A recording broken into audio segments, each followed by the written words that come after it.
Who's saying this is SoundNotion? I am. You gotta wait, though.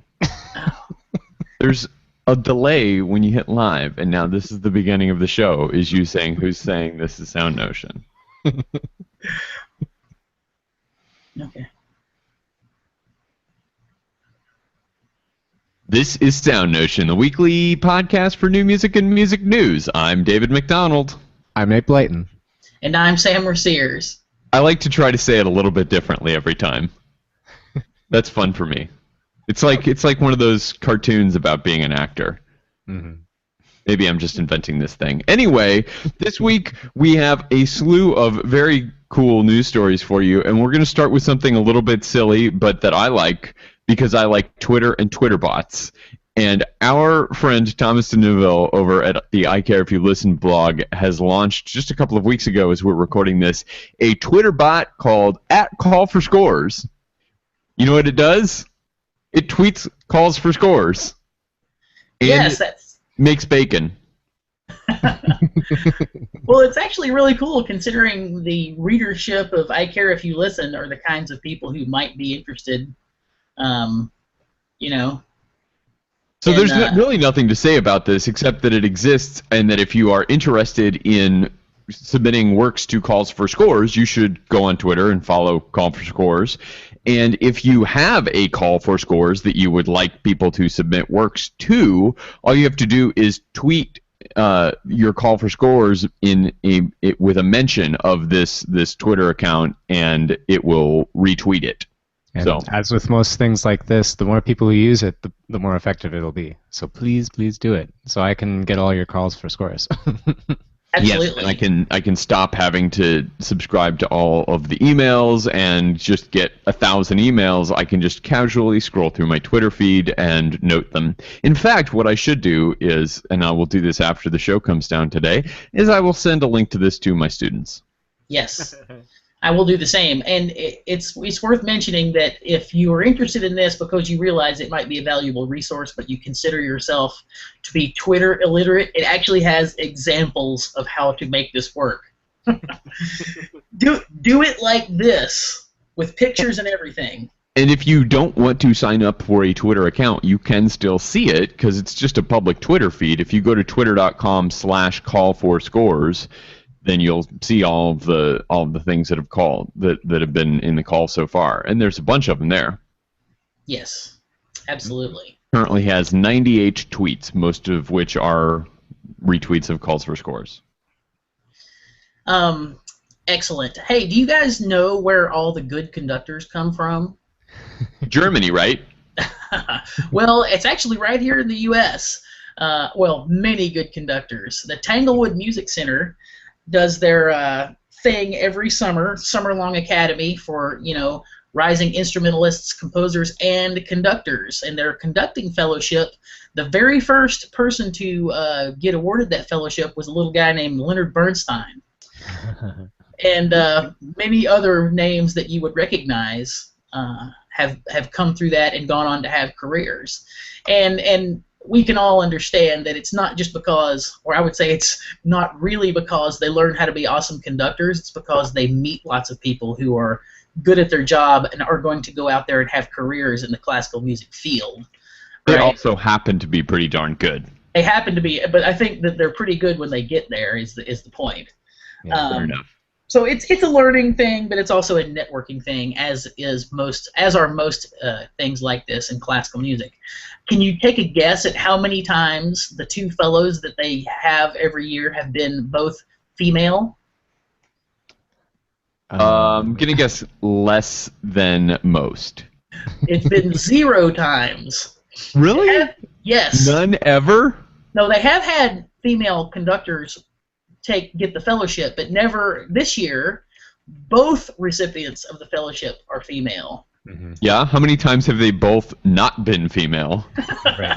I would say 99.999% of the time. I don't know how many there have been and whether that's too high a percentage, but exactly. We're rounding to the nearest 999. Exactly. Right.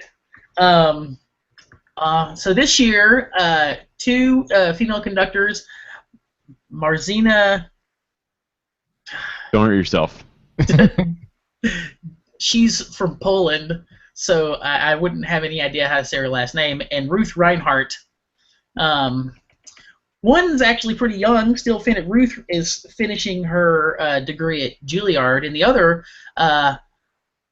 Matzina, I guess, is a little more experienced. She's 30, I think 33 or something like that, but she's got a little more seasoning. But these are the two fellows, if you will.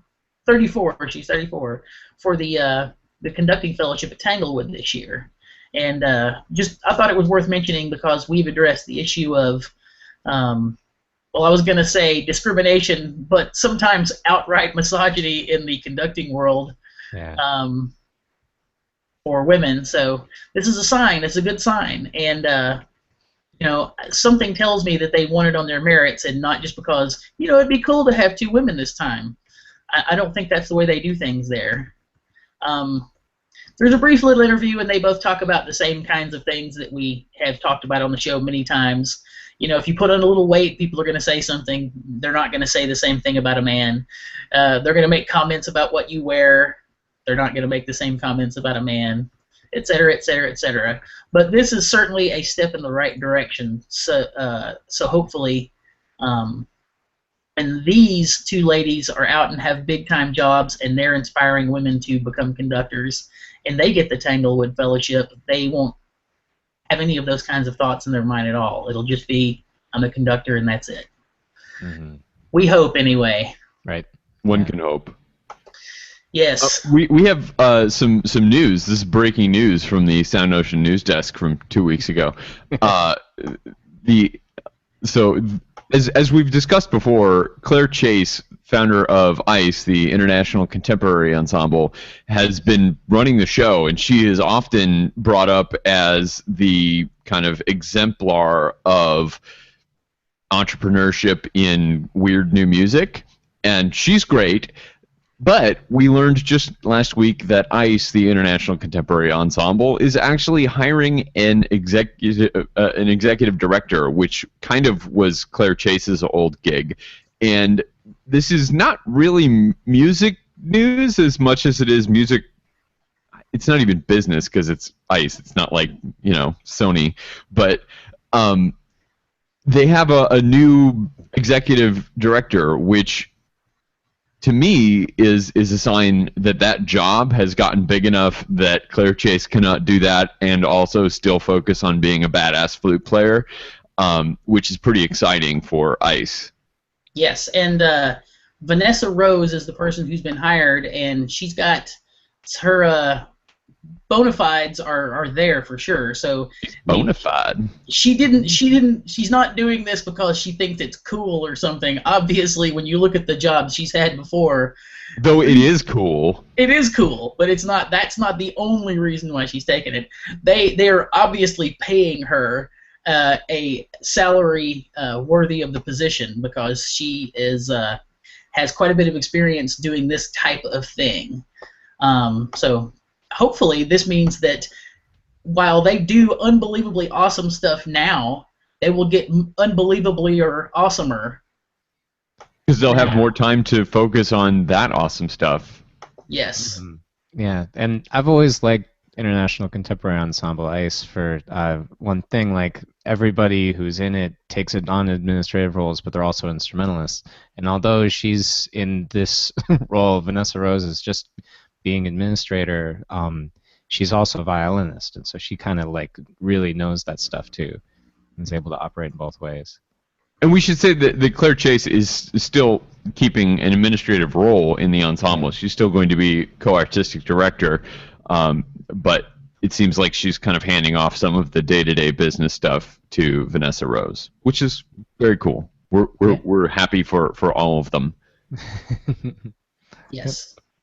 So classical music and big-name orchestras have been a part of cultural exchange in the West for as long as there have been the idea of cultural exchange and orchestras.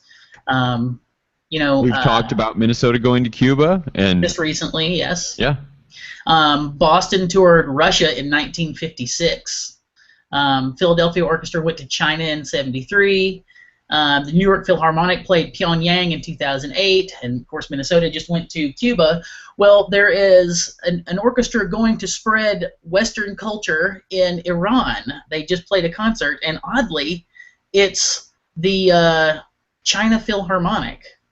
Is it China? Yeah, China Philharmonic, going and playing Western music in Iran.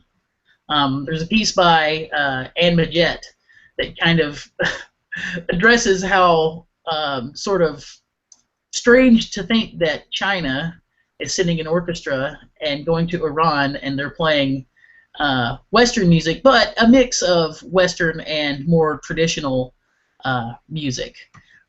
They shared the stage with the Tehran, is it called Philharmonic? The orchestra in Tehran Symphony Orchestra, which was founded in 1933, but had been defunct for several years, which is understandable considering how things have been for the general population over there. Mm-hmm.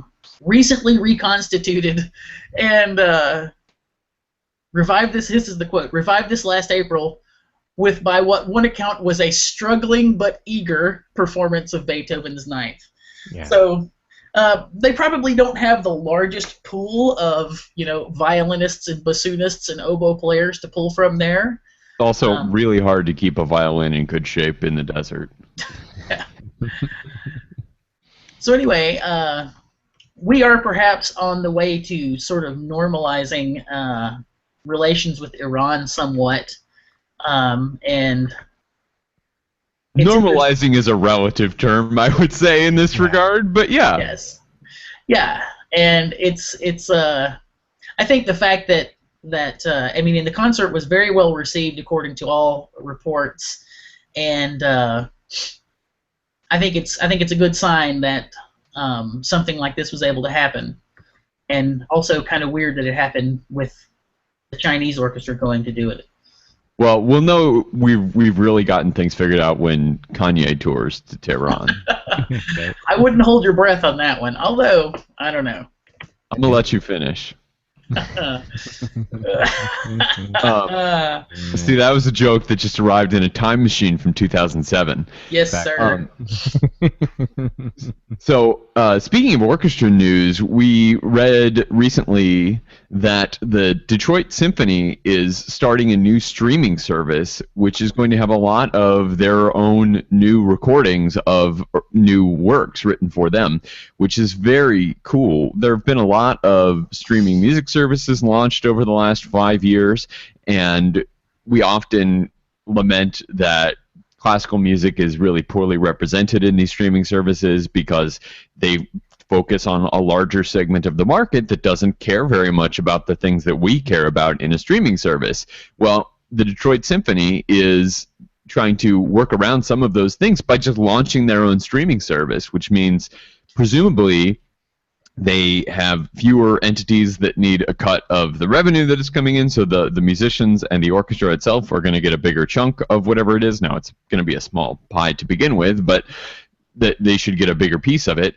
And they're going to have all of their own live recordings, so they'll have a very large library of content, and a lot of that content is stuff that, and we've talked about this before as well, that we otherwise would not be able to get recordings of. When something is premiered somewhere, especially outside of Manhattan, the rest of the world often never gets to hear it because it rarely gets performed again anywhere else. And, the 5,000 people that happen to get to hear it in Detroit are the only people that might ever hear it. And it's very frustrating to read about those things in the paper or on the internet 3 weeks later and just know that there's a cool thing that a lot of people liked that you'll never, ever, ever get to hear. And this kind of solves that problem in a really delightful way, and it's also really wonderful that it's coming from, discussed before on the show, is one of the very first stories that we ever discussed on SoundNotion when we started making the show, was how the Detroit Symphony was basically, it came very, very close to not existing again ever, and finally we're back and they're trying new things. I wouldn't say that they're as stable as some other orchestras, but they are stable enough to try crazy new things like a streaming service, and so I think that's pretty exciting. Yeah, they have curated playlists. This is what should give you hope. Curated playlists. Like Beats music? Yes, such as Living Composers and Made in America.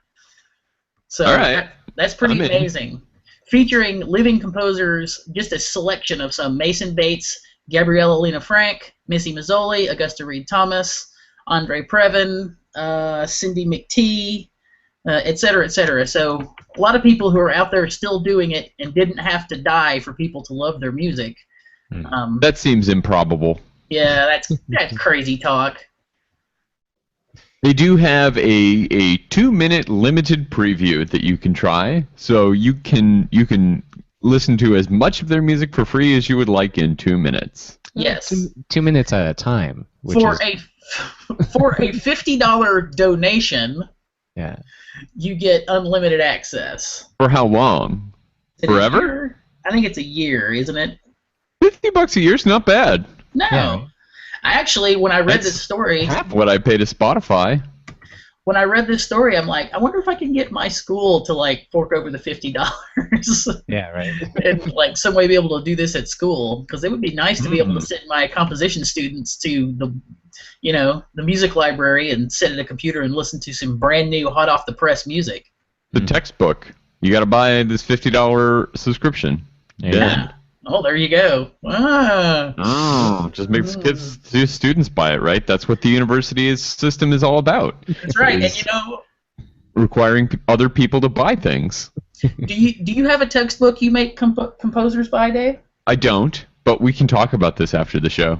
Well, what I'm getting at is, hey, they have to buy pencils and staff paper. So a $50 textbook is not that big of a deal.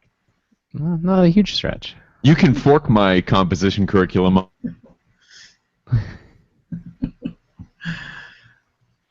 GitHub. Okay. Moving on. Sam, I know that you are a big fan of classical voice. Yes. This is the thing in the world that you enjoy more than anything else in the world, is listening to classically trained singers, right? Yeah. Okay. There's a new piece on New Music Box by Rachel Peters called "If the Medium is the Message, Then Who Should Sing It?" So this is like touching all Sam's buttons, because it's not only is it about class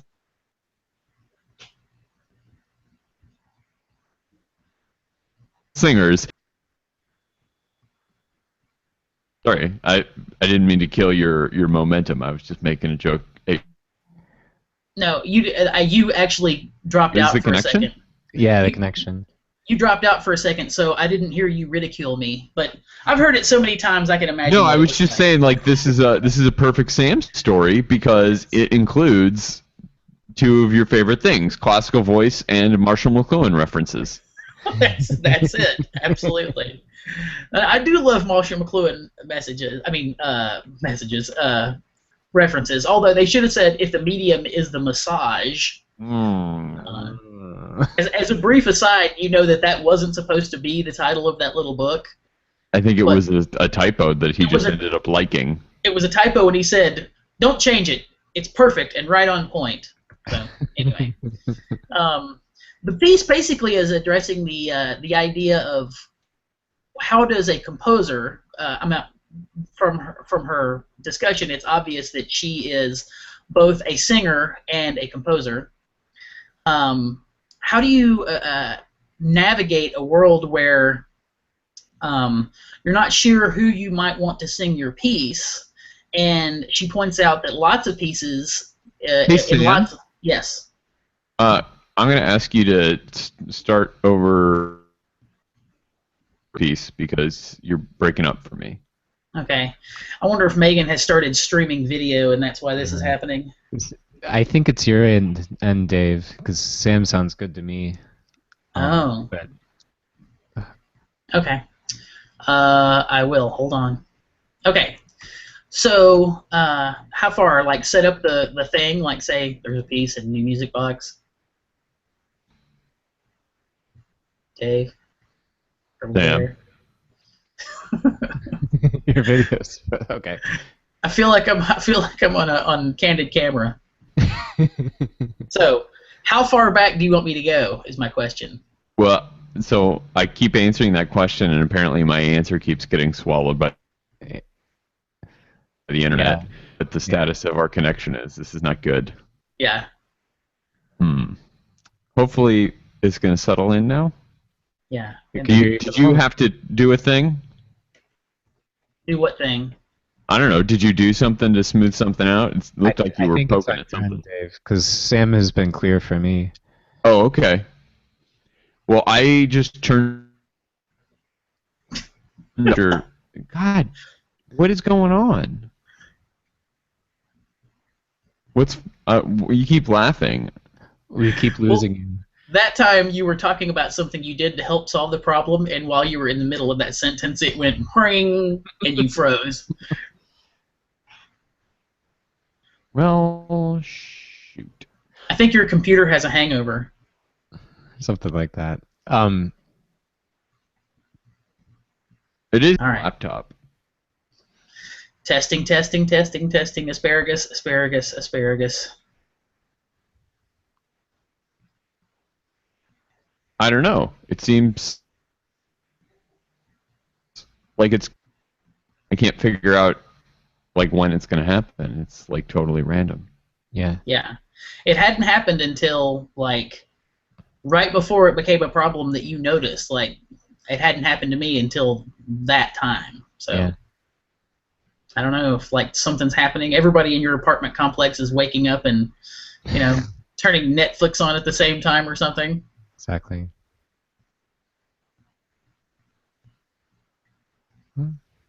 Oh, speaking of which, I got a notice from Comcast that I've used 90% of my 300 what is it, meg? Gig, 300 gig limit. And I'm like, really? How did that possibly happen? I have never gotten that message before. It's because you use Comcast, which is super shitty, and they give you a bandwidth cap for local hardwire, which is insanity. Yes. Well, I had. No, I'm gonna. Let's see. Do I still have this page? Yes. I'm gonna save this event link. And maybe restart my router? Sure. Are you like hardwired in? Yes. Okay. Huh. In fact, while we were having this problem, just to make sure, I turned off my Wi-Fi antenna. Yeah. I'm going to restart my modem and router real quick. Okay. Let's see what Hangouts does if I don't quit the Hangout while I do that. I'm going to go pee. I might start some hot water.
Today is just a beautiful park where they can see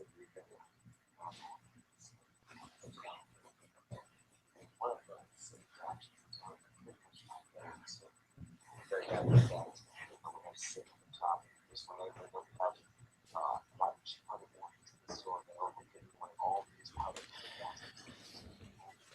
Just one more raffle to get away. So, one raffle, so,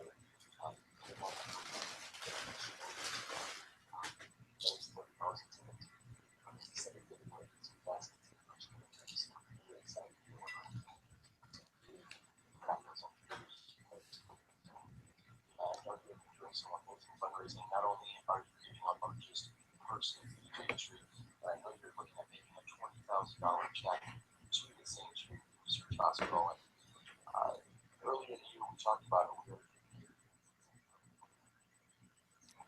Yes, I turned back on the disc golf while we're waiting on Dave. Say that again? Oh, you're watching this golf? I turned the disc golf back on while we're waiting on Dave. Nice. So this tournament is the biggest purse ever in disc golf. Wow. Like the where in pro golf, the winner might win $1 million or more, or $10 million. The entire purse, like that's divided among everyone who wins cash, is $125,000. But still, in terms of how much disc golf tournaments usually pay out, that is gigantic. It's like it's more than any other, and not by a small margin. I think Dave is back. I am back. We'll see if this does it. Yeah, it seemed clear for the moment. Seems, yeah. The picture looks clearer from Great. you guys, so that may have done it. We've had a lot of electrical storms lately, and sometimes Things get that weird. means that I have to do some power weird thing to reset something with the machine. Get Sure. gremlins.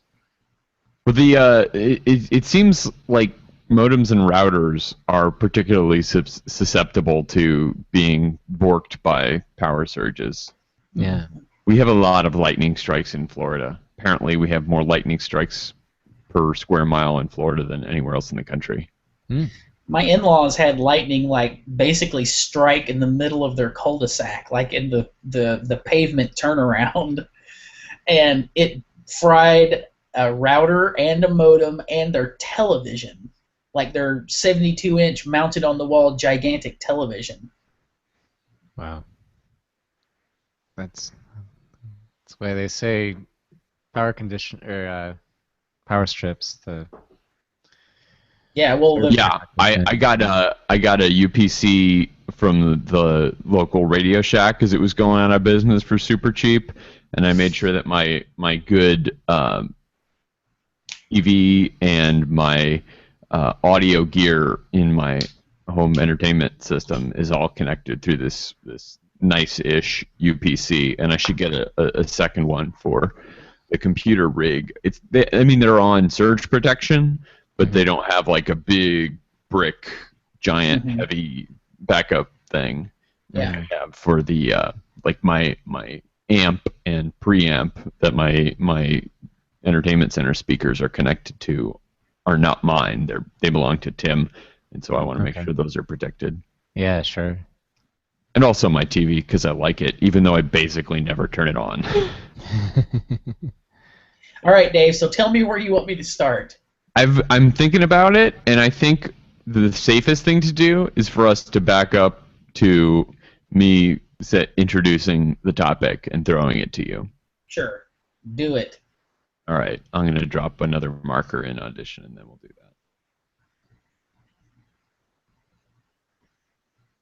So, Sam, I know that if there is one thing in this world that you love, it is listening to classically trained vocalists, particularly when there is a Marshall McLuhan reference involved. Am I right?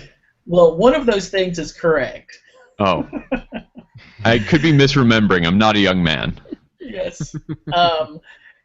This week in New Music Box, on New Music Box? I guess on New Music Box. There's In a New piece. Music Box. At New Music Box. Around New Music Box. Anything Under a squirrel can do to a tree. Well, you feel compelled to say in because it's a box, right? In the New Music Box this week. In the box of new music. There's a piece by Rachel Peters, who, from the text of the piece, I can tell is a singer and a composer, an opera composer, called "If the Medium is the Message, Then Who Should Sing It?" Sort of addressing a problem that composers have when working on a piece and trying to figure out, I mean, just like it says, who is going to sing this piece? Because it's not as straightforward as one might imagine. Even for simple things like range. Yes, absolutely. And addresses, like, later on in the piece, she talks about how some of her pieces end up getting filled alternately with operatically trained singers, and then some get filled with musical theater trained singers. And sort of talks about how in that happens quite a bit. Like Anna Nicole, she points out, was filled alternately with opera and musical theater talent, depending on the role, and pointed out several pieces where you heard productions where it's an operatically trained singer doing a lead role, and then it turns around and has a musical theater, or even someone who there's an instance she mentions in there where even someone who sells themselves as a soul singer fills the role. And so then the arias are both beautiful, they just have a far different sort of sound. So you might want to write for both the music theater and the opera voice, but as she points out, this is not the way most schools attack the problem. Most schools still keep musical theater cordoned off on one side and opera cordoned off on the other side. It's worth mentioning that my school doesn't really do it that way. Mm-hmm. I think that's a small school thing. I think if it's a bigger school, it's always going to be separate. Like if they can have different people. Yeah. Well, she points out that some auditions that she's talking about, I don't remember where it is, but an audition where people had to sing an English aria, which that in and of itself is strange because opera singers spend so much time learning diction and how to sing in languages other than English, and most music theater people sing 99% of the time in English. Mm-hmm. But people who were operatically trained were having to do an English aria and a piece that's musical theater sounding, and whereas in the past, for any type of vocal performance, people considered the classically trained person to be the best way to start and the best approach to take to anything. But that hasn't really been the case lately, noting the popularity of Broadway and how singers that do this these days don't sound operatic at all. And the person she uses, who I can't stand, actually, Idina Menzel, is that how you say her name? This is the Frozen person, Let It Go. And when I saw the picture, she's got a video posted in the piece, and I saw her picture, I thought to myself what I think about Idina Menzel, and then the author of the piece says exactly what I think. Basically, the people like her that are getting Broadway gigs do pitched yelling. It's when you hear them sing, they're yelling super loud in pitch. It's not what you really think of, I guess, traditionally as singing, and I can't stand it. But, it's what they call belting in singing technique. Right. And I would say that Idina Menzel is probably not. She's known to 8-year-olds for Frozen, but I think to people that follow musical theater is known for many other more important things. Right. Well, my first introduction to her was because my students were obsessed with the song Let It Go. Your students in college? Yes. You have got to be kidding me. No. Fire them all. Everybody loves, all my sight singing and theory students just love that piece. You've got to be kidding me. Yeah, so I found cool versions to play. I'm good that way. All right. But this is another conversation, but we need to have a conversation about how that's terrible. Yes, that is terrible. That is terrible. Well, at least they have I'm sorry, I can't stop saying this. At least they have an opinion about music. What drives me more insane than anything is, what kind of music do you like, or what are you listening to lately, or what's your favorite piece currently? And they say, I don't know. And they're music majors. Anyway.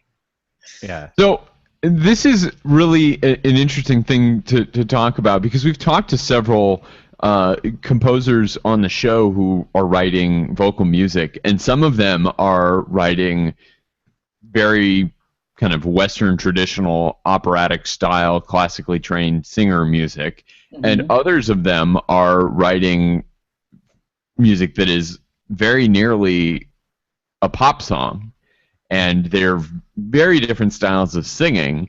And I think we've all heard classical singers come into a recital and sing something like a kind of Tin Pan Alley pop song because they need to show that they like American music too, and so they sing like a Cole Porter song at the end of their voice recital that included mostly Schubert.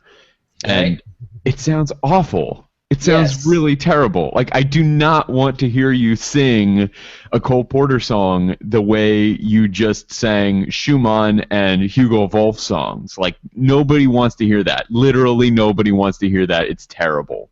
If you want to sing Cole Porter, I would love for you to sing it. But sing it like a human and not an opera bot. Yes, and I mean, bel canto singing 90% of the time makes my skin crawl, and 100% of the time when doing Summertime or Cole Porter or whatever, it makes my skin crawl. Well, that's the thing. Like, there's a place for it, and I think that's what this article is about, is that you got to know what you're writing for, and you can't just say, this is an appropriate song for this voice range, because there are so many other variables that doesn't account for.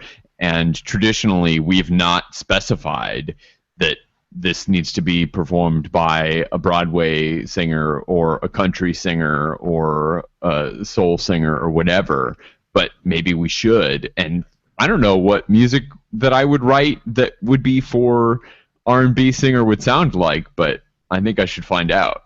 Need to make some friends. Like, just in terms of writing for an instrument, like, the difference between writing for a clarinet or a saxophone is pretty different, right? And, like, writing for a musical theater voice or opera voice, I'd say is probably as different. Yeah. And so, like, yeah, like, as you're writing this stuff, and especially now that there's kind of a spectrum of, like, each person is able to do different things, like, it's a really interesting challenge, figuring out how to write and match the person to the piece that you're doing. Have you guys written a lot of vocal music before? Just a couple pieces. Yeah, only pop stuff for me. 2 pieces. And how have the performers treated it? Very dedicated. The first piece I wrote was 3 movements and very new. It was a younger student work, so I kind of embraced different compositional techniques. One of which was a 12-tone piece. It's the only 12-tone piece I've ever written, and she dug in and got it done. And the other was a piece for percussion and bass baritone, and it hasn't been performed. I've heard that story. Yeah. Percussion and bass baritone, you can imagine how people are beating down my door. Just beating down your... Yeah, I can't imagine. To get their hands on that one. It's really just a matter of time before, it's on the radio. That's right. Yeah. So the conclusion that the author draws is that she just accepts that different types of singers are going to get cast in parts in the things that she writes, and she kind of thinks of it at this point as sort of a happy, a happy chance, because if it's a capable singer but they're theatrically trained, it's going to sound one way, and if they're a good singer and they're operatically trained, it's going to sound another way. So to me, the question it brings up in my mind is, considering there's job opportunities are fairly slim for anyone who's graduating with a degree in some sort of classical music field. Equally so for opera singers as anyone else. It seems like, just for surely practical reasons, you would want to develop a little bit of musical theater / pop / jazz chops, because if you can sing, if you're operatically trained, I mean, certainly you can hit pitch, right? So it's just like morphing your style around a little bit. and it seems like it would be a way to make yourself more marketable. You know, Yeah, guys I think to go back to what Nate is talking about, though, the techniques are so different that it would be like learning a new instrument in a lot of ways. Like, just being able to match pitch is not really the goal. The goal is to be able to perform a piece of music. That's a base level thing, right? Yeah. And the saying that you have to be able to also sing a folk song to be an opera singer is like saying that you also have to play the French horn to be a violinist.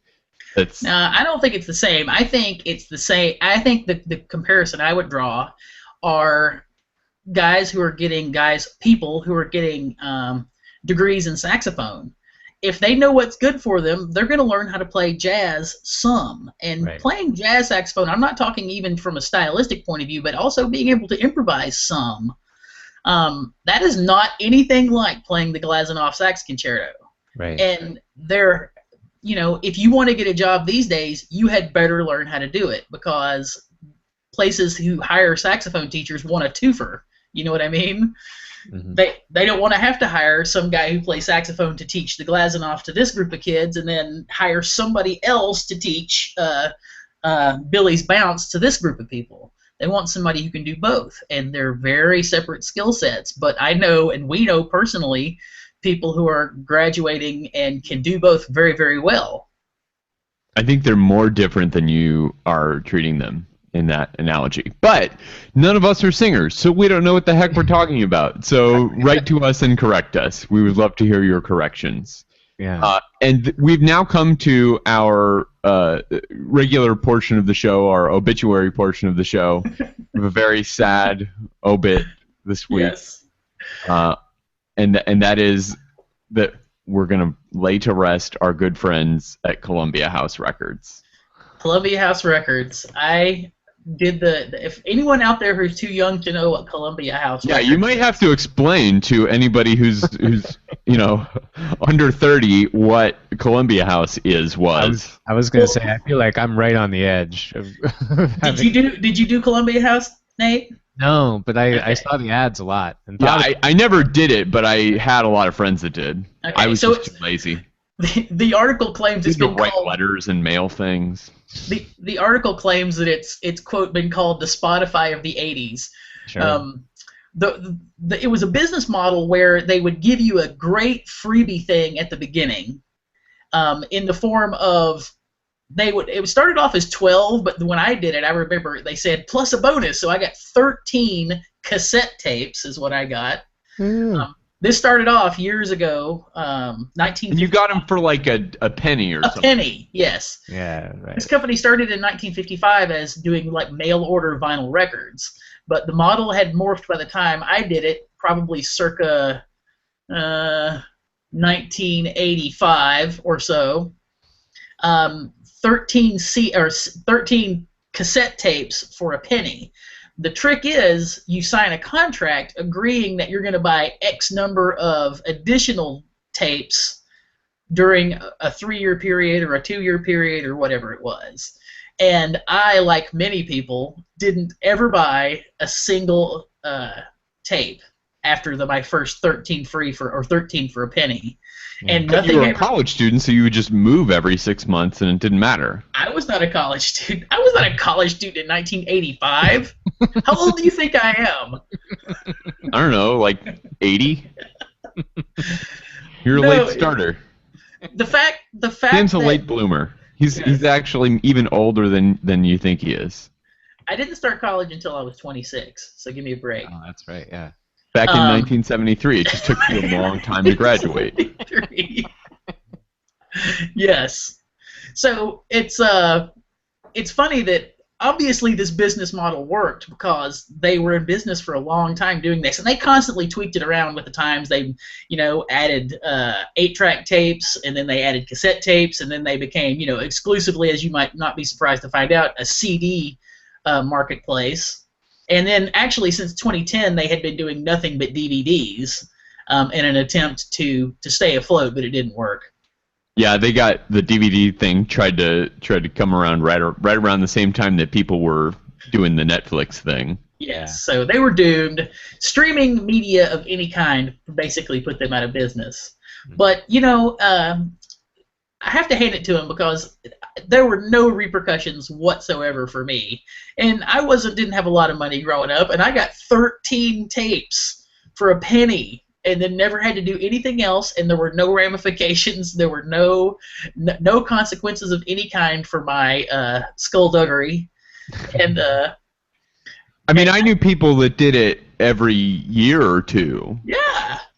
So you got to think that a lot of people are adhering to the model, and they have to be making money, otherwise they wouldn't have kept doing that, So they mark up their CDs. In an age when people have credit cards for everything now, like in the 80s when you were starting to use the service, you didn't need a credit card because there were a lot of people that just didn't have credit cards. And today, commerce online is entirely dependent on credit cards and credit card-like objects. So, you can just give people the requirement that you have to give us the information that would be required to charge you whenever the heck we feel like it, which is how a lot of these services stay on anyway. They're just little, $1.99 a month leeches.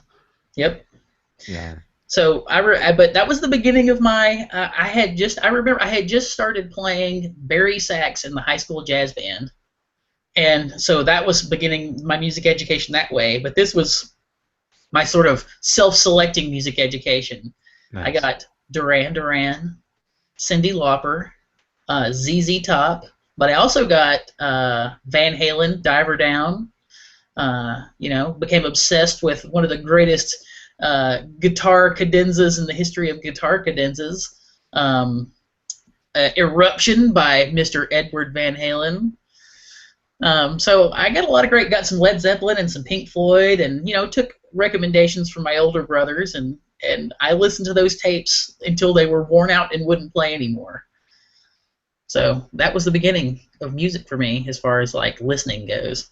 Yeah. And there you have the Sam Mercier's origin story. That's it. Watch for the Netflix series, and no, it's a movie, 2017 theatrical release. Right, it's part of Marvel's Phase 2. That's right. So rest in peace, Columbia House. You helped me out a lot, and thanks. Columbia House, I think, got a lot of musicians' ears started. So it's sad to see them go, but we as a culture have kind of moved on. So thank you, Columbia House. Happy trails. And that's going to do it for us for this week. Happy trails to Sam and Nate as well. Thank you all so much for being here. This was fun even without a guest. Mm-hmm. As always. So we've still got a website. It's still at SoundNotion.tv. You can still read the show notes at SoundNotion.tv/SN. There's a link there for you to click and go to Amazon and buy your Amazon thing through our Amazon link. In fact, you can even click that link and just bookmark it and then just save it. And the next time you need to buy a thing, just click your Amazon bookmark, and you'll even forget that we're getting a tiny little commission every time you buy an Amazon thingy. So thank you so much for helping us out. For those that have done that, we really appreciate it. It helps us out a lot, and it doesn't cost you a dime. You can find us on Twitter, on Facebook, not on Snapchat, but you can find us on Twitter and Facebook, and a little bit on Tumblr, but also on our website, soundnotion.tv/SN, where you can also leave us a comment or, correct our understandings of the analogies of singing voices to instrumental music, because none of us are singers, or correct the way we were discussing female conductors, because none of us are conductors. So or female. I was leaving that joke out there. Never mind. We'll be back next week with another lovely show here at SoundNotion.tv, so be sure to subscribe and catch all of those in your favorite podcast catcher player thingy, and leave us a review in the iTunes store, because that helps us out a lot as well. Even if you don't use iTunes, download iTunes. I know it's terrible, but do it anyway. Go into the store and do the podcast search thing for SoundNotion, and then leave us a 5-star review and tell us why you hate us, and that will help us out a lot. Thank you so much for watching or listening, and we'll see you back next week.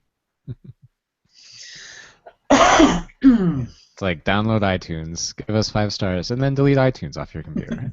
That's what I do.